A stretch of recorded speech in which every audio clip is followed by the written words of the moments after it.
Spoiled sister-in-law left her kids unattended for vacation. Now CPS took them away and my husband blames me. I've known my sister-in-law, Evelyn, all my life since we've lived in the same small city since childhood. It wasn't even until the senior year of high school that I began dating her brother, my now husband, but still, living in the same small city, going to the same school, sharing some of the same clubs. I've known Evelyn and how she's been all my life. She's always been the carefree, loud, outgoing, extroverted, life of the party kind of girl. Ever since a young age, she ran away from commitments, responsibilities, stress and burdens of life. This personality of hers was admirable to everyone, until adulthood hit. Unfortunately though, with the way how everywhere she went, everyone loved her for her attitude. The fact that my in-laws were rich also they spoiled her rotten, and just generally, all throughout her life, everyone around her thought she was cool and fun. This made her the popular girl who could make people do things for her. This, in turn, made her unprepared and unaware of life in general.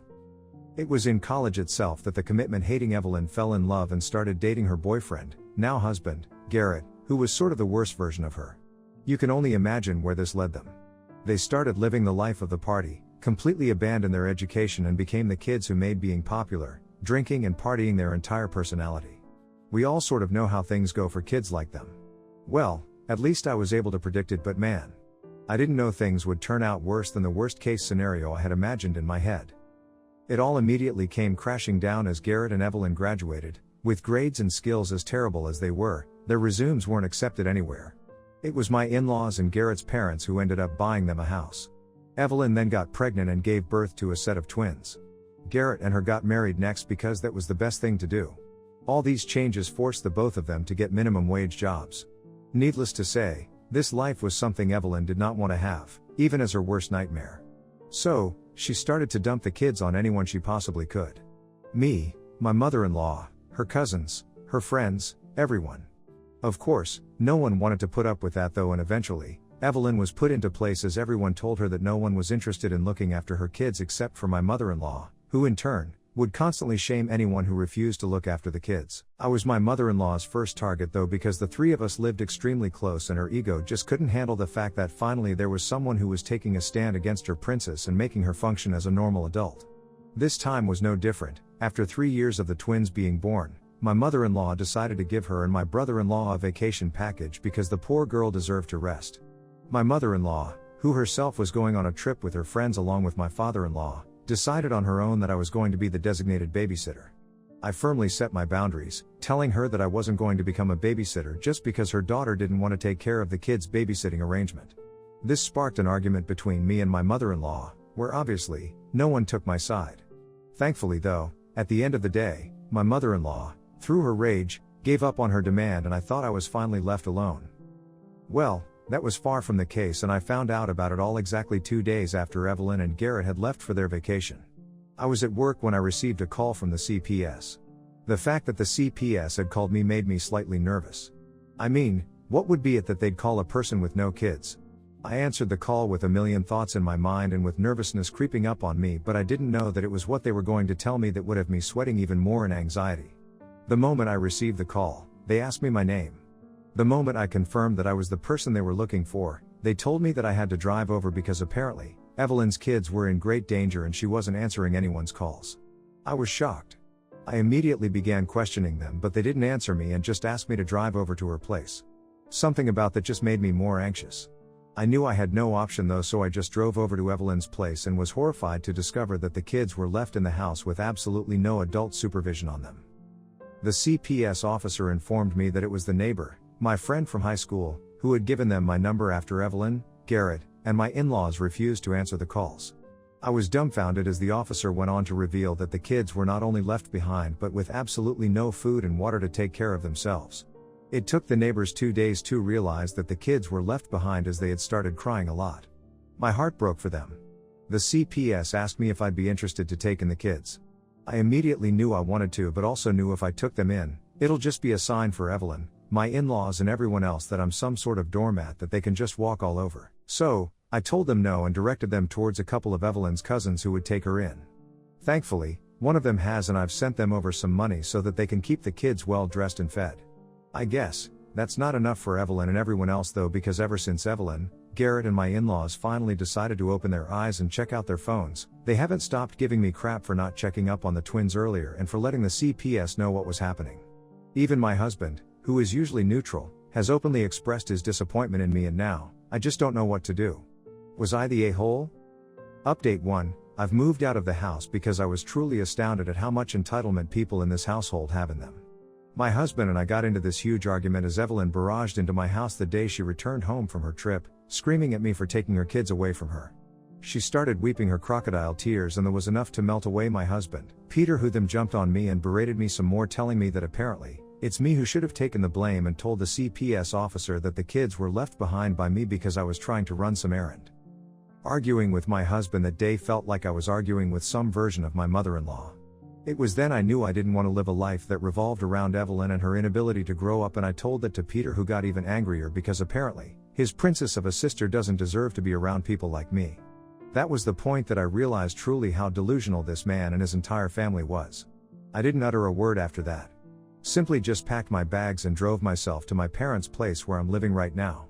My parents are completely on my side and are as shocked and disgusted at Peter's behavior as everyone else is. They believe he's just as childish as my in-laws, and honestly, although I'm late to the party, I think my eyes have slowly started opening to that as well.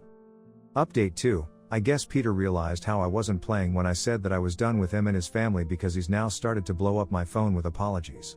My mother-in-law and Evelyn have sent me the fakest of apologies too, with Garrett with his texting abilities of a college student sending me something along the effect, "Chill out."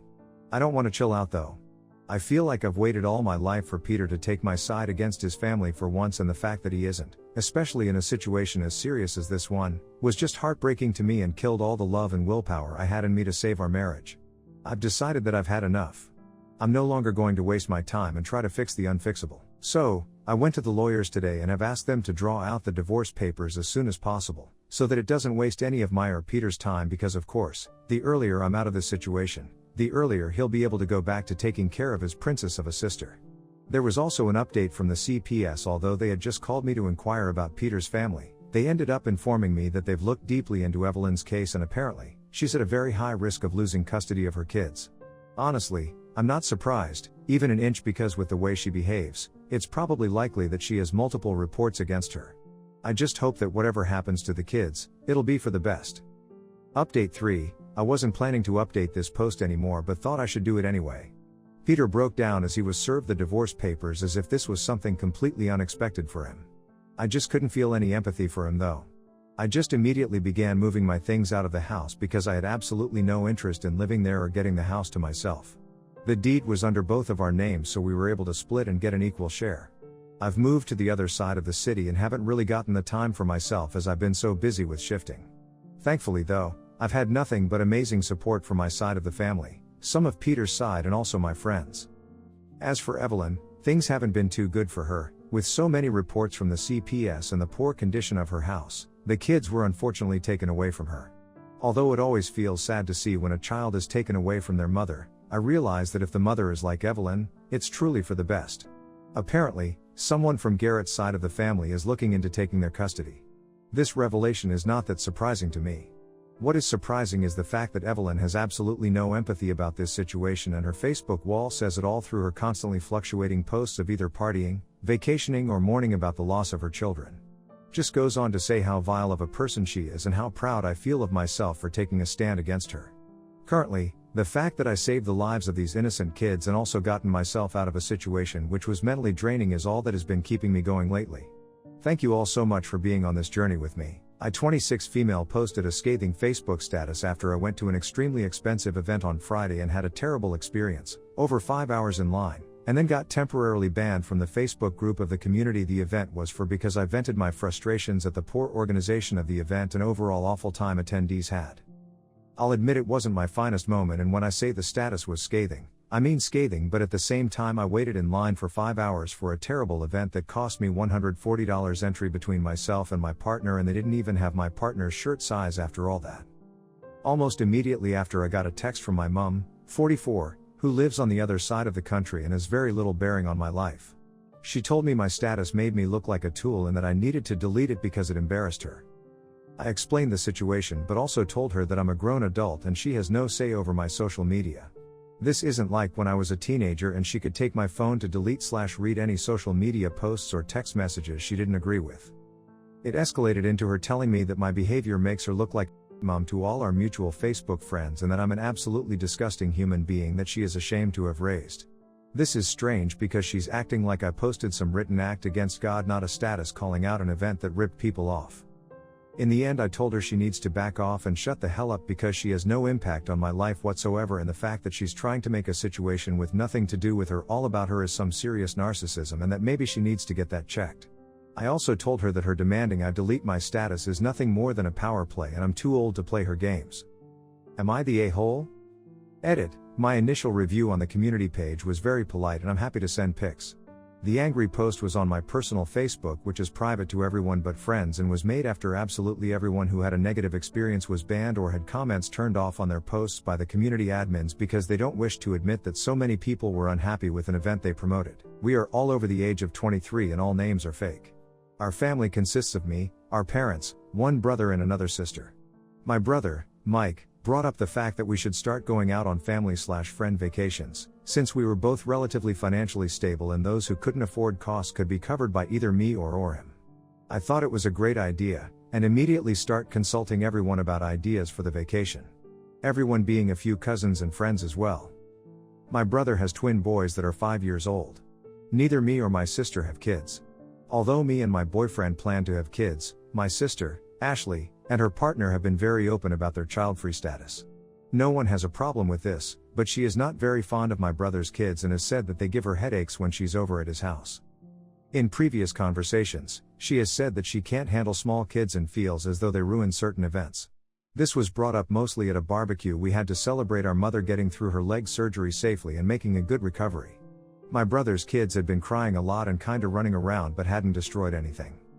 My sister had been very stressed about this and told my brother to take his kids home to his wife or she and her partner would leave, which he did to avoid further conflict with her. There have been few other incidents like this as well. I thought about this and other things she had said and made the decision to not invite her. I brought this up with Mike and we both agreed that our sister probably wouldn't have a good time on the vacation with kids that are still so young. Our mother said that since we are paying for most of the vacation it's our decision and she has no thought on it besides that we should tell her and her partner. So I did and she absolutely was not happy. She said why couldn't Mike's kids stay with his wife or he get a babysitter. I said that his wife really wants to go and get the kids out of the house. She responded by saying that she is our sister, and those kids were way too young to travel anyways. I said she doesn't even like kids so the vacation wouldn't be enjoyable for her, and that was the reasoning. Her response was that although that was true we should have invited her first anyways before making the decision. I asked her why we would invite her just for her to turn down the invite. I also pointed out that Mike has removed his kids for her many other times so I think this would only be fair. She hung up and later sent texts saying I was being unreasonable and she didn't want to go on the vacation anyways. Am I the a-hole?